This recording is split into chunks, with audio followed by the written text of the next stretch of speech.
भाई चाइना का एक बहुत बड़ा सीक्रेट बताता हूँ, जो इनकी जो ग्रोथ है पूरे शहरों की, पूरे स्टेट की, पूरे देश की, उस रूल की वजह से कैसे बदल गई। तो भाई 1992 में चाइना की सरकार ने एक रूल पारित करा। वो रूल क्या कहता था कि अभी तक जितना भी इंडस्ट्री टैक्स होता था वो सेंट्रल गवर्नमेंट लेती थी, बट यहाँ पर 1992 में सब कुछ चेंज हो गया। इन लोगों ने एक रूल लेके आया कि भाई जो स्टेट सबसे ज़्यादा जो इंडस्ट्री है वो लेके आएगा, तो स्टेट के पास पावर रहेगी उस टैक्स को कलेक्ट करने की जो इंडस्ट्री से मिलेगा, और वो टैक्स वो अपने जो स्टेट है उसकी ग्रोथ में लगा सकता है और वो पैसा वही रखेगा, उस टैक्स पे हक होगा स्टेट का। अब इससे हुआ क्या कि जितने भी स्टेट थे उनके बीच खोल उठ गए कि यार ये टैक्स तो हमारा होगा। इसका मतलब अगर मैं ज़्यादा से ज़्यादा फैक्ट्री लेके आऊँगा तो मेरा स्टेट ज़्यादा से ज़्यादा अमीर होगा। तो ये जो होड़ थी, इस चक्कर में यहाँ पर जो इंडस्ट्रियलाइजेशन है वो बहुत रैपिड तेज़ी से बढ़ा। और वो कितनी रैपिड तेज़ी से बढ़ा कि अगर कोई भी बंदा छोटा मोटा काम करता था ना, तो उसको सरकार पकड़ के भाई तुरंत ही लोन दे देती थी, उसको पुश कर देती थी। मतलब जिसको 1000 लाख 2 लाख में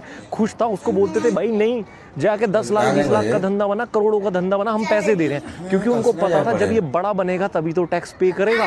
तो ये एक तरीके से होड़ मच गई सभी स्टेटों में कि मैं ज़्यादा से ज़्यादा इंडस्ट्री लगाऊं क्योंकि ज़्यादा से ज़्यादा पैसा आएगा। और इसी वजह से चाइना में बहुत अजीब बात देखने के लिए मिलती है आपको कि यहाँ का जो हर स्टेट का जो इंफ्रास्ट्रक्चर है वो एक दूसरे को टक्कर देता है।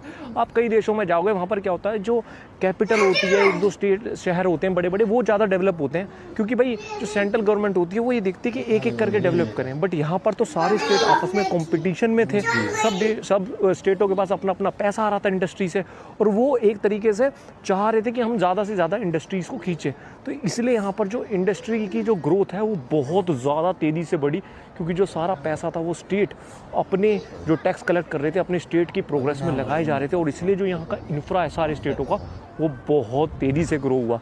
बट इसमें ये गड़बड़ कर गए कि इस होड़ में इन्होंने मैन्युफैक्चरिंग तो बढ़ा दी, बट जो चाइना के लोगों की, लोकल लोगों की जो आदत थी कंजम्पशन की, वो इसको बढ़ाने में इन्होंने कोई काम नहीं किया।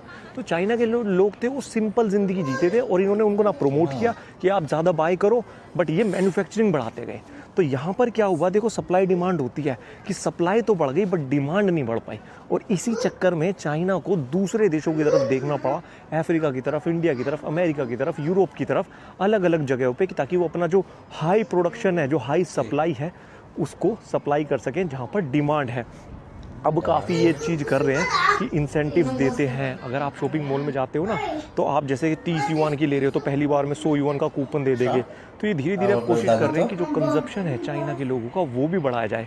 बट ये जो ट्रिक इन्होंने अपनाई थी, जिसकी वजह से 20-30 साल के अंदर ही जो चाइना का पूरा ओवरऑल नक्शा है वो बदल गया। आप ये सोचो कि जो बंदा 10 लाख 20 लाख का धंधा कर रहा था, उसके पास ही गवर्नमेंट जाके बोल रही है भाई